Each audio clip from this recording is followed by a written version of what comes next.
They said the dinner was for the living, for those who came back with medals instead of stories.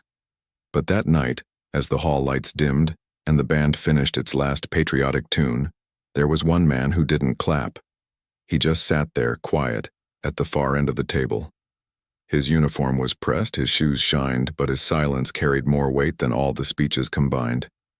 The captain barely noticed him at first. There were handshakes to give, cameras to smile for, and the kind of polite laughter that fills the space between decorated ghosts. But something about the quiet guest drew the room's air toward him, like gravity remembering its duty. No one knew his name. No one needed to, until he spoke. And when he did, the sound wasn't loud. It didn't echo, but the name he said, that single old call sign, cut through the noise like a familiar ghost returning home. Some of the older veterans froze mid-breath. Forks stopped. Conversations died mid-sentence, because they had all heard that name before, not in a banquet hall, but through static years ago, on enemy frequencies that trembled when it came through. That name didn't belong to a guest. It belonged to a legend. The captain turned slowly, realizing the man he'd ignored wasn't just another veteran. He was the voice that once haunted the battlefield, a signal that carried fear, hope, and command in equal measure. As the night unfolded, memories began to bleed through the surface. The smell of burnt metal, the rhythm of coded transmissions, the silence after the last order was given. And in that silence, every man in the room remembered what the uniform truly meant. This is the story of the quiet guest, and the name that never stopped echoing through enemy lines. Leave a comment below. Tell us where you're watching from. Because tonight's story isn't about a war. It's about the echoes that refuse to die. The banquet hall smelled of old wood polish and cheap cologne, the kind of mix that clings to ceremonies long after the speeches fade. The captain adjusted his cuffs, nodded to the host, and forced the same practiced smile he'd worn for decades. He'd attended dozens of these gatherings, reunions, honors, commemorations, but they all felt the same: familiar faces, rehearsed pride, and ghosts sitting in the corners where no one dared to look. That's where he saw him. The man at the end of the table. He wasn't talking. He wasn't even eating. Just staring quietly at the silverware, as if the reflection could take him somewhere else. His hair was white, his face carved by years of wind and sand. There was something unsettling about that calm, the kind of stillness you only earn after seeing too much. When the toasts began, the captain joined in with the crowd. Laughter rose, glasses clinked, stories stretched a little further from the truth. But every time he glanced toward the end of the table, that man was still motionless, eyes fixed on something invisible. The captain told himself it didn't matter. Probably someone's uncle, maybe an old mechanic. Every ceremony had one or two men like that, ghosts invited out of courtesy. But when the speeches ended and the lights softened, the air in the room shifted. A toast was raised, to the voices that guided us home. And from the far end came a quiet, broken chuckle. Heads turned. The man finally lifted his gaze. "I used to guide them," he said softly, until the frequency went silent. The captain froze. There was a rhythm in that voice, a tone he hadn't heard since the desert, clipped, precise, steady. He'd heard it before, through static and fear, years ago when orders meant life or death. "What's your call sign, soldier?" the captain asked without thinking. The man looked at him. His eyes didn't shine. They burned quietly, like embers still alive beneath the ash. He spoke a name, simple, familiar, and every veteran in that hall forgot how to breathe. Because that name wasn't supposed to belong to the living. For a moment, no one moved. The clatter of cutlery stopped. Even the soft hum of the air conditioner felt louder than the room itself. The captain stared at the man across the table, trying to reconcile the impossible. That call sign, Raven 2-1, wasn't just a voice from the past. It was a myth whispered across every radio channel during the war. A ghost frequency, The kind of voice you only heard when the situation was already too far gone.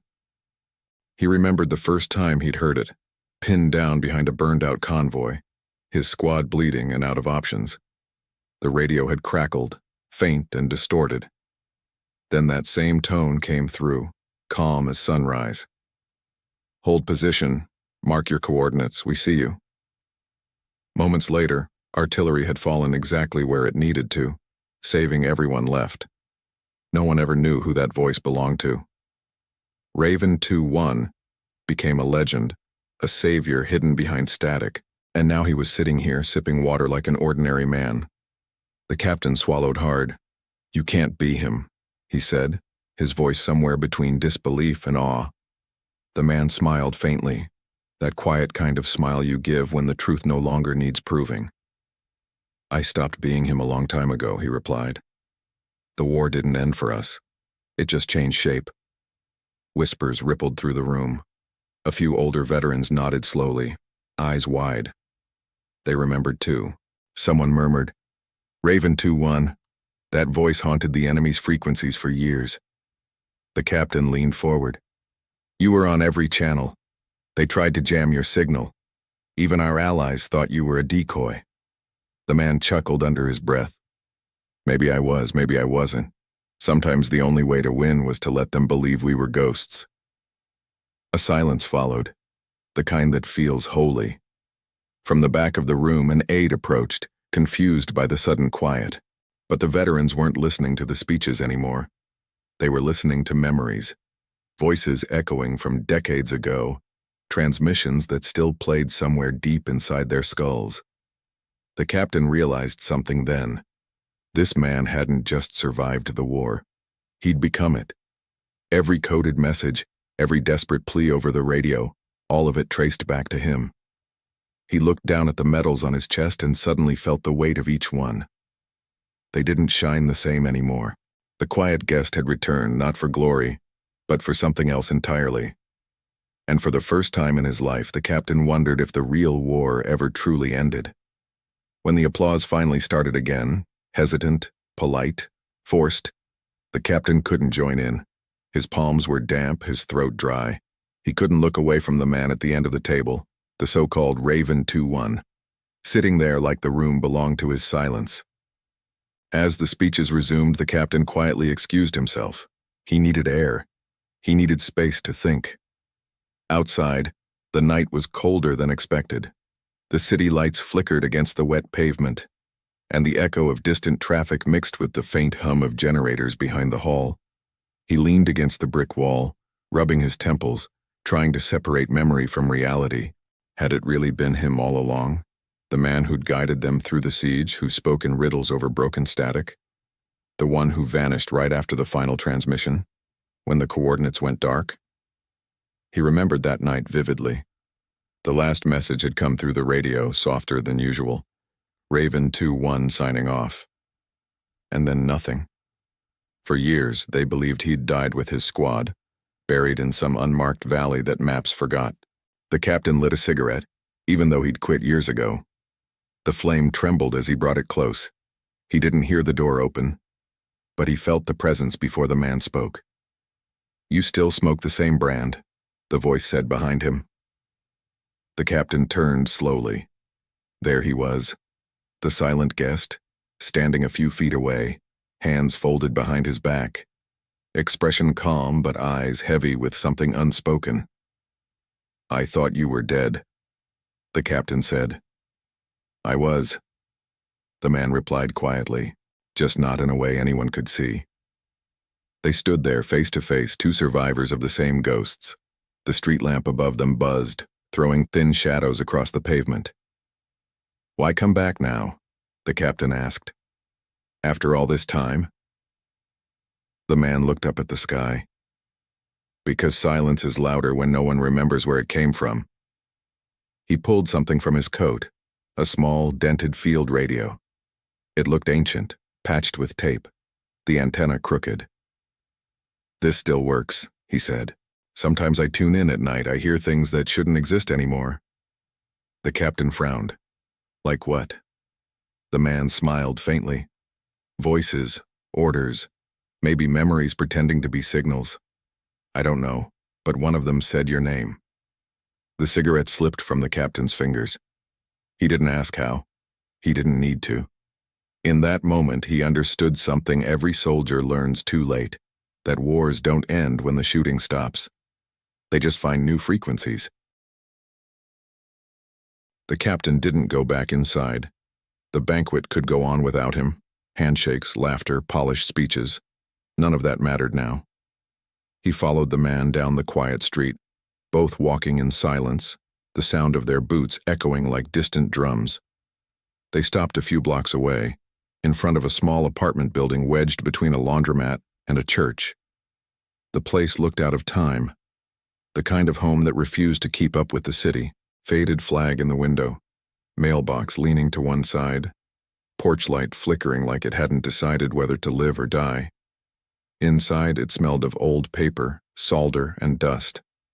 The walls were lined with shelves stacked with shortwave radios, frequency scanners, and worn notebooks filled with coordinates. The captain ran his fingers across one of them, the pages covered in pencil marks, call signs, timestamps.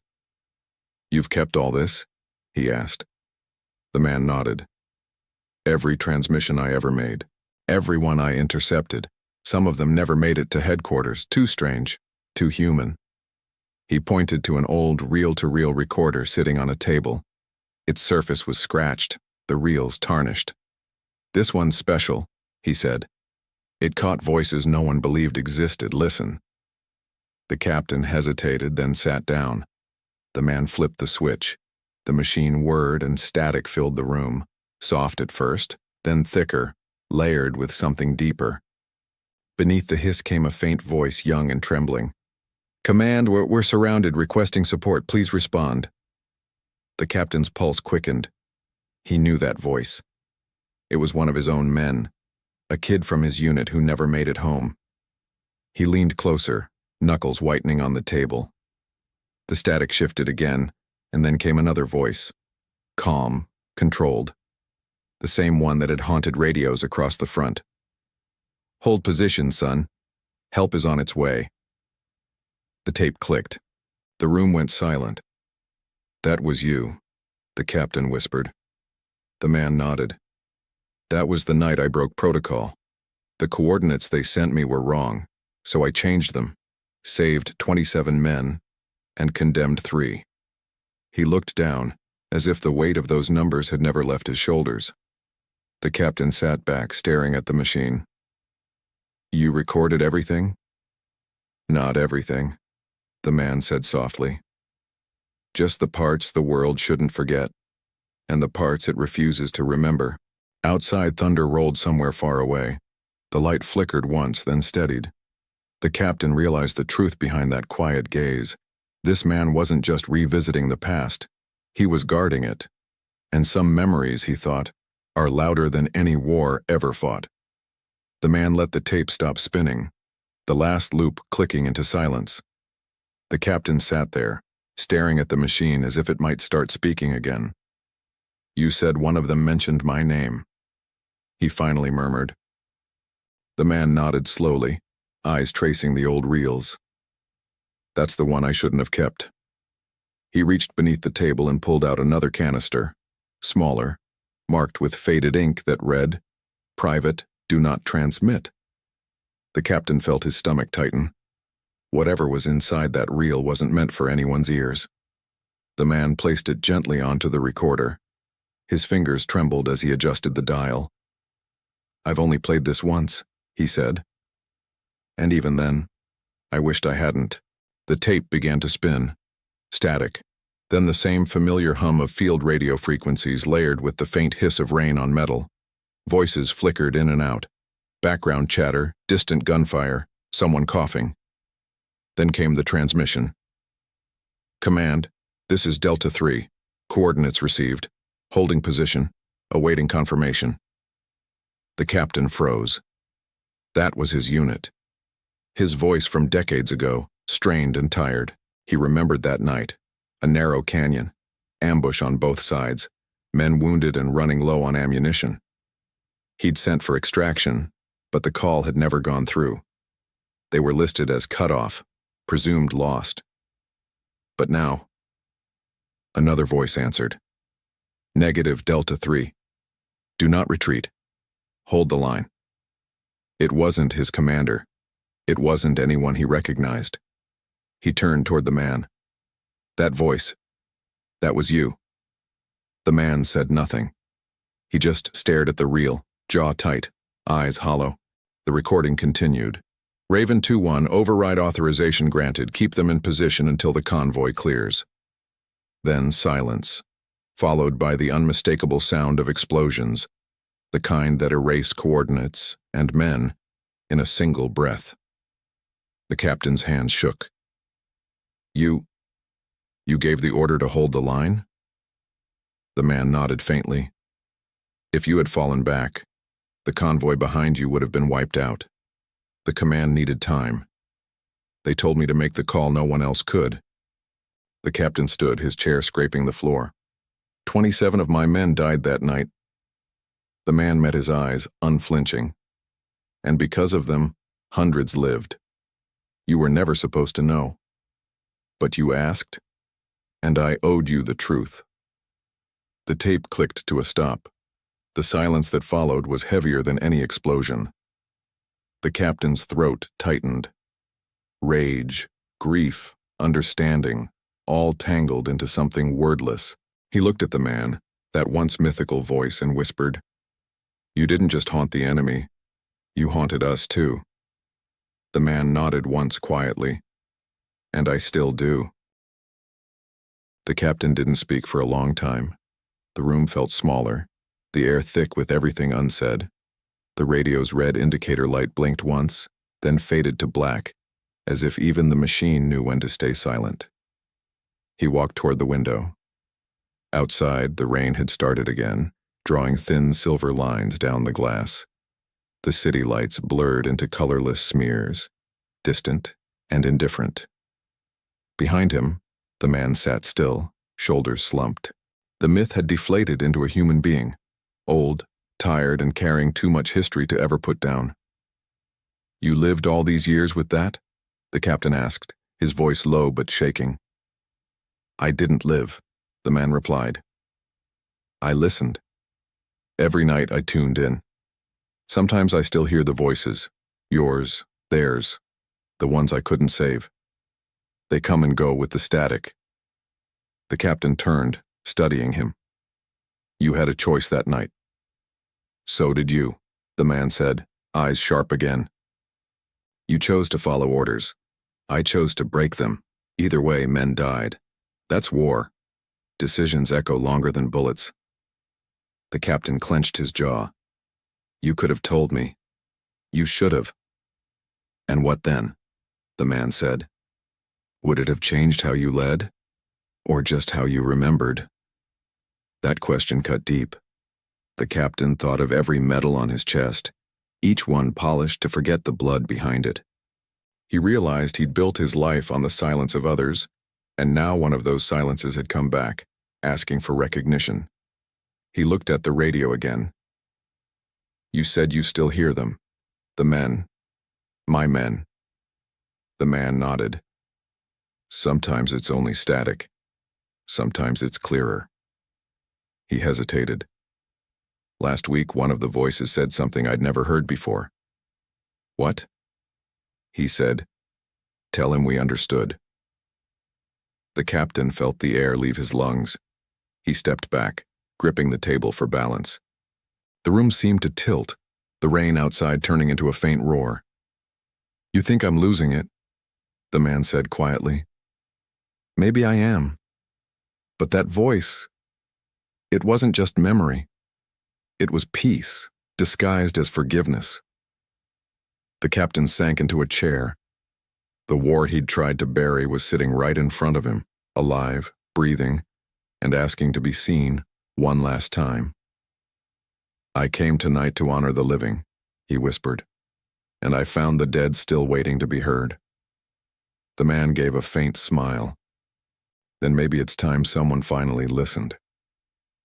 Outside, thunder rolled again, deep, distant, and almost familiar. It sounded like a signal coming through. The captain didn't remember the walk back. The rain had stopped, leaving the streets slick and shining beneath the streetlights. Every step felt heavy but deliberate, as if he were marching toward something that had been waiting for decades. When they reached the banquet hall, the doors were still open. The sound of laughter drifted out, mixed with the faint chords of a band trying too hard to sound cheerful. Most of the guests were still there, sipping coffee, trading war stories that had long since become fiction. The two men entered quietly. Heads turned. Conversations faded one by one.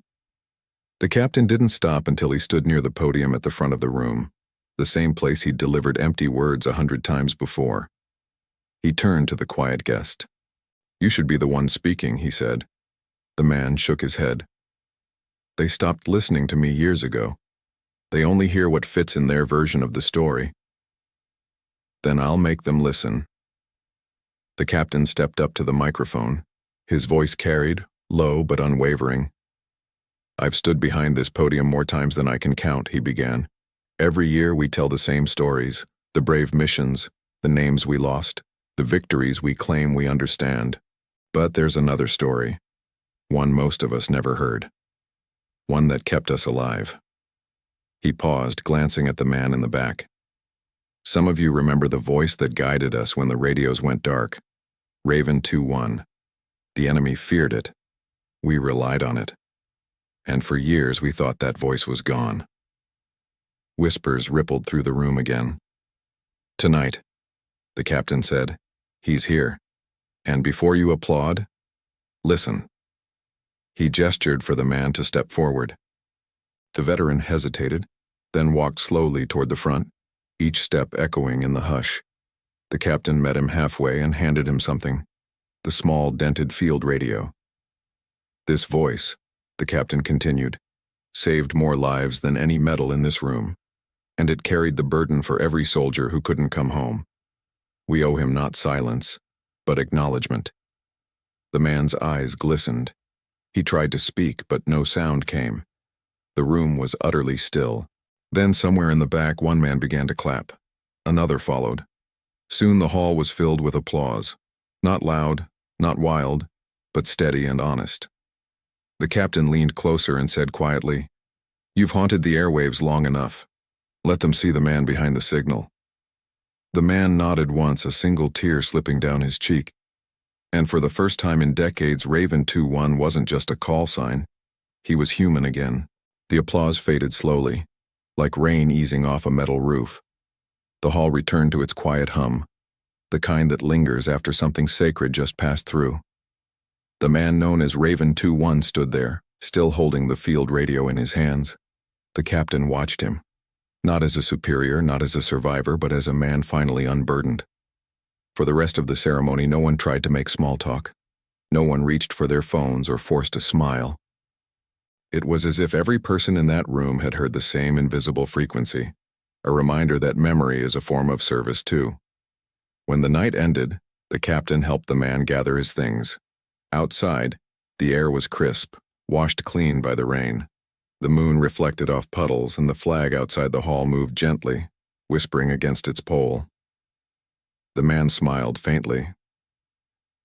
"You did something tonight that command never could," he said. "What's that?" "You made silence honorable." The captain didn't respond. There wasn't anything left to say. But as they shook hands, the old field radio in the man's coat crackled faintly, a pulse of static, thin and fleeting. Both men froze. Then, through the static, a voice emerged. Soft, faint, familiar. "Raven 2-1, mission complete. You're clear to come home." The man's eyes widened. His hand trembled slightly over the dial. He didn't speak, just nodded, as if acknowledging an order long overdue. The radio fell silent again, the signal gone as quickly as it had arrived. Neither of them tried to explain it. Some things aren't meant to be decoded. They stood together under the streetlight, two old soldiers bound by ghosts, by duty, and by a name that once haunted the enemy and now found its way back home. The captain broke the silence first. "Do you ever think the voices stop?" The man looked toward the dark horizon, where the city lights gave way to open night. "They don't stop," he said. "They just find someone new to answer." A faint wind passed between them, carrying the echo of that unseen signal into the distance. The captain glanced at the field radio one last time, then at the man beside him. No longer a myth, no longer a voice, but a living memory.